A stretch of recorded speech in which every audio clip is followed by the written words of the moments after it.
Whenever I take time to reflect on the tragic situation in Palestine and Israel, I try to put myself in the shoes of the people who are actually suffering. For example, if my daughter were one of the victims of the Hamas attacks, having been subjected to horrific atrocities and kidnapping before they finally killed her, chances are I'd want my government to wreak horrible and bloody revenge. And if some civilians happen to get in the way in the process, I probably wouldn't have a great deal of sympathy.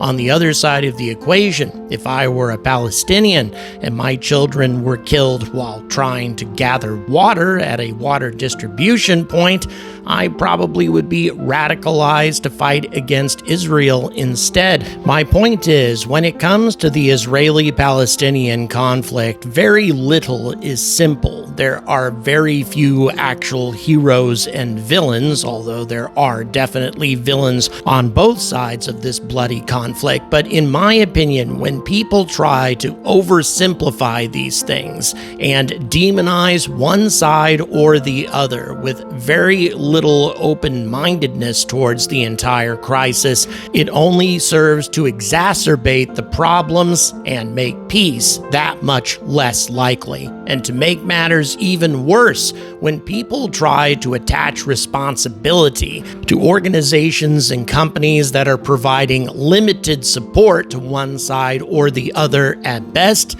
it just makes the problem even worse and polarizes the populations of nations that have nothing to do with this crisis and know very little about it. So this video is not about the crisis itself, nor am I trying to take sides. I am simply trying to talk about how this crisis is affecting the space industry, especially in New Zealand, and how ignorance and narrow-mindedness, together with extremist behavior, may permanently damage New Zealand's accomplishments in space.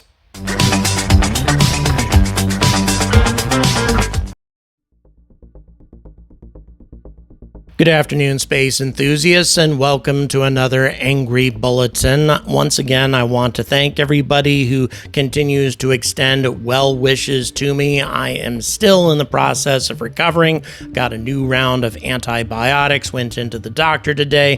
Things seem to be improving, but I haven't shaken this infection yet, so I'm probably going to keep recording relatively short videos and not appear on camera. But in the course of this video, I'm going to be quoting extensively from an article from a magazine called The Spinoff entitled, "What is Rocket Lab Launching into Space and Why Are People Angry About It?" So I'm just going to go ahead and get started. About a week ago, picket signs bearing Palestine flags and banners about genocide gathered around 3 Rocket Lab locations in New Zealand.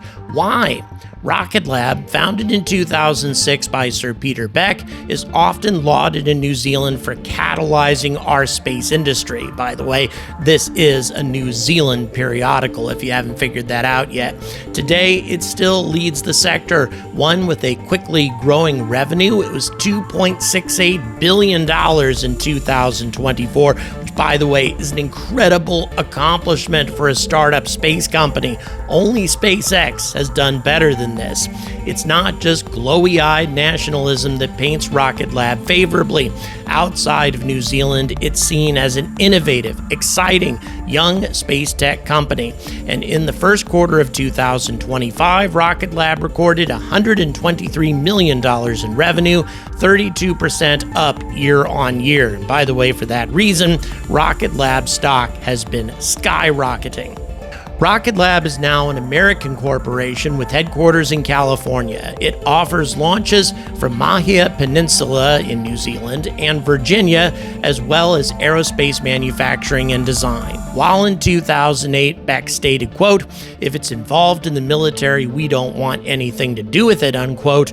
The company won contracts from at least 3 U.S. defense agencies in 2009 and seemingly never looked back. In May, Rocket Lab Lab announced a $460 million deal with a U.S. missile tracking tech company, positioning itself as a major contractor to U.S. national security.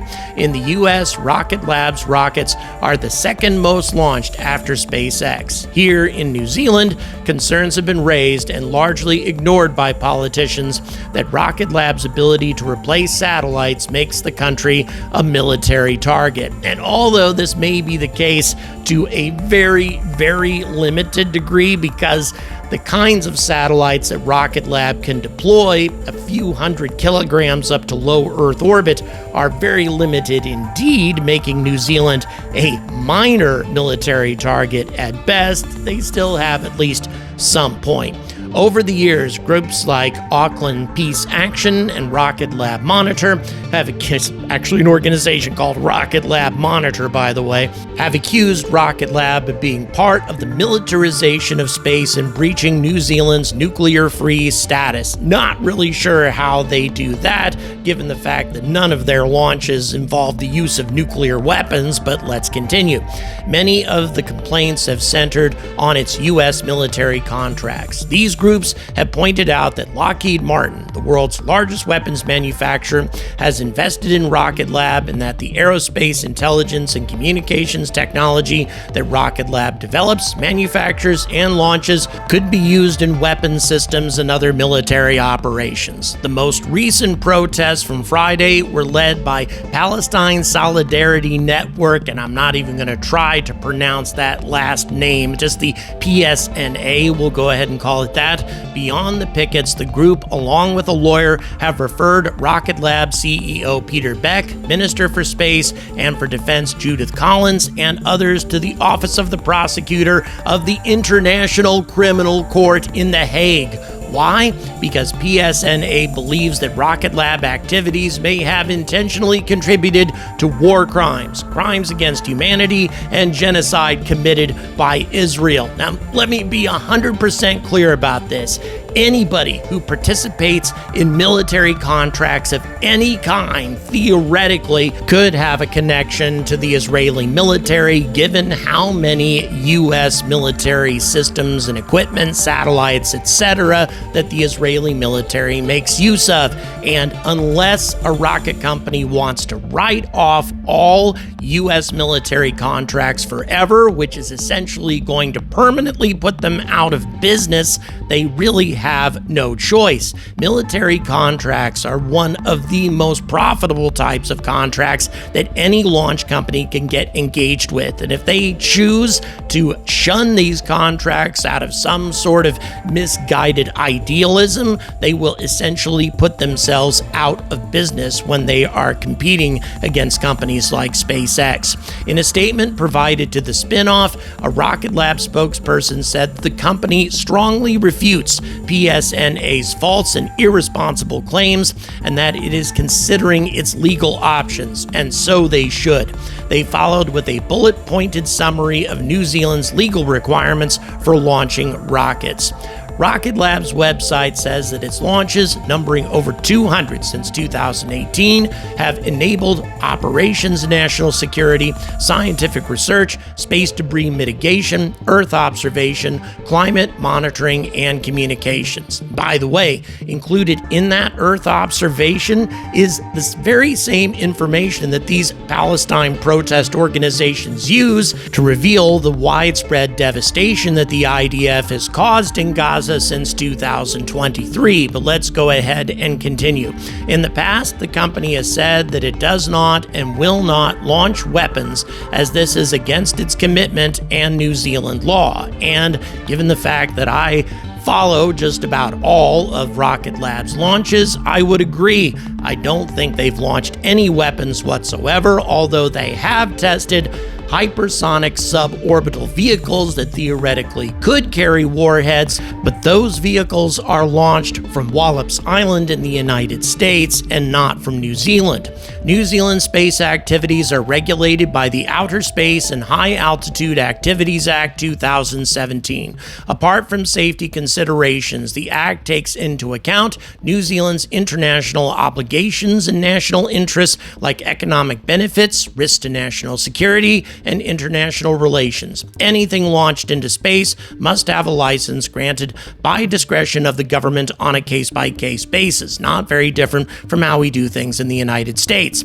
Cabinet has outlined some payloads not to be permitted. Payloads that contribute to nuclear weapons programs or capabilities, payloads with the intended and use of harming, interfering with, or destroying other spacecraft or space systems, payloads with the intended use and of supporting or enabling specific defense, security, or intelligence operations that are contrary to government policy, payloads where the intended end use is likely to cause serious or irreversible harm to the environment. To my knowledge, Rocket Lab has done none of these things.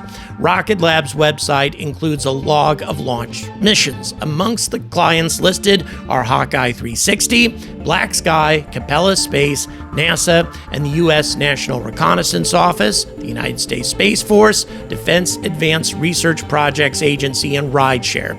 A few are labeled confidential commercial customer or simply undisclosed. Some media coverage states that Hawkeye 360, Black Sky, Capella Space, all space-based intelligence firms have links to the Israeli Ministry of Defense, though unsurprisingly it's hard to track down evidence and details. And again, to be clear, any Western-based intelligence firm, it's going to be very difficult to find one that doesn't have connections to the Israeli military because of the long-standing alliance between Western nations and Israel. It's going to be very, very difficult to find military surveillance companies that don't have some sort of connection here. And if you, as a launch provider, start to insist and pick and choose as to which countries your customers are going to do business with, that's a great way to lose all of your customers and go out of business. In its ICC referral, PSNA has taken issue with Rocket Lab's Black Sky launches in particular, claiming that, quote,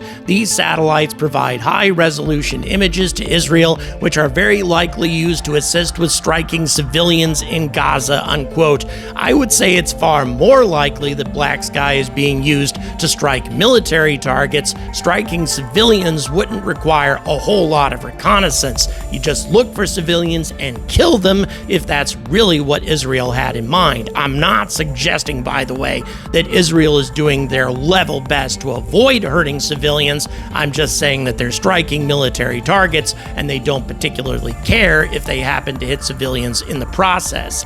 Black Sky has a network of satellites and sensors that capture high-frequency imagery of Earth. They monitor places and activities for clients, providing high-resolution photographs and AI-enabled analytics every hour under subscription models. This year, Rocket Lab is launching a series of Black Sky's Gen 3 satellites from Mahia Peninsula that are faster, can automatically identify smaller objects, and can capture imagery through clouds, smoke, or haze. I have a feeling that Israel wouldn't use that kind of sophistication just to kill civilians. More probably, they're going to use it to hit military targets, although I want to be clear, they're definitely hitting civilians in the process as well.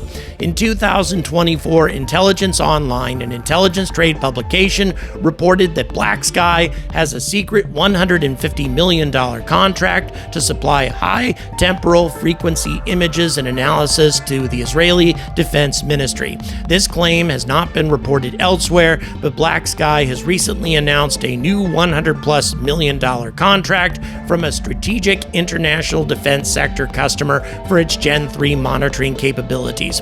When Rocket Lab was asked by Newsroom in November last year whether payloads it had launched had been used to inform Israeli airstrikes, a spokesperson pointed to other uses of commercial satellite imagery and data like disaster and humanitarian response, emergency management, national security, commerce, and environmental monitoring.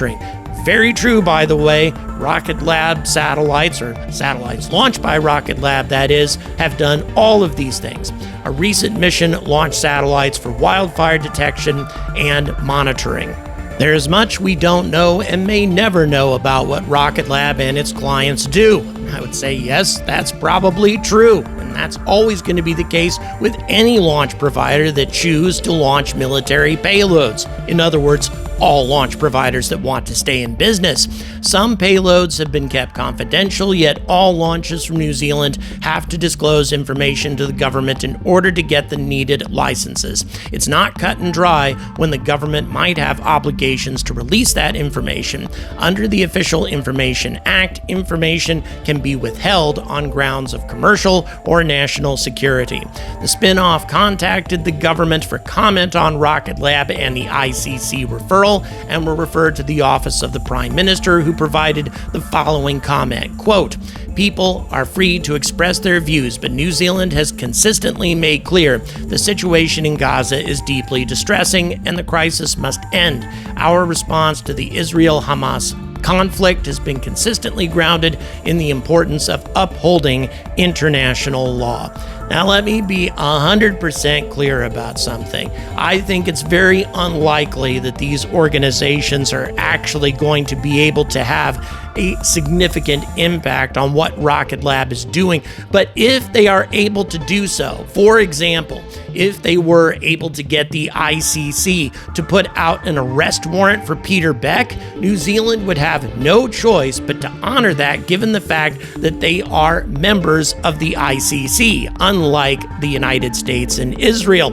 And if that were the case, Peter Beck would undoubtedly abandon New Zealand and probably take most of his company with him. As I mentioned before, Rocket Lab is now a US-based company, and the reason they are US-based is because that's the only way to get American military contracts. The US will not award military contracts to any company that's based anywhere except the United States. Rocket Lab has launch facilities in the United States, and they also have manufacturing facilities in the United States. They could essentially gut this flourishing New Zealand space industry and all the jobs that go with it if this organization is successful and gets the ICC to do what they want. And will this accomplish anything for the people of Gaza? Let's assume that Rocket Lab is this sinister, nasty organization that's helping Israel kill civilians.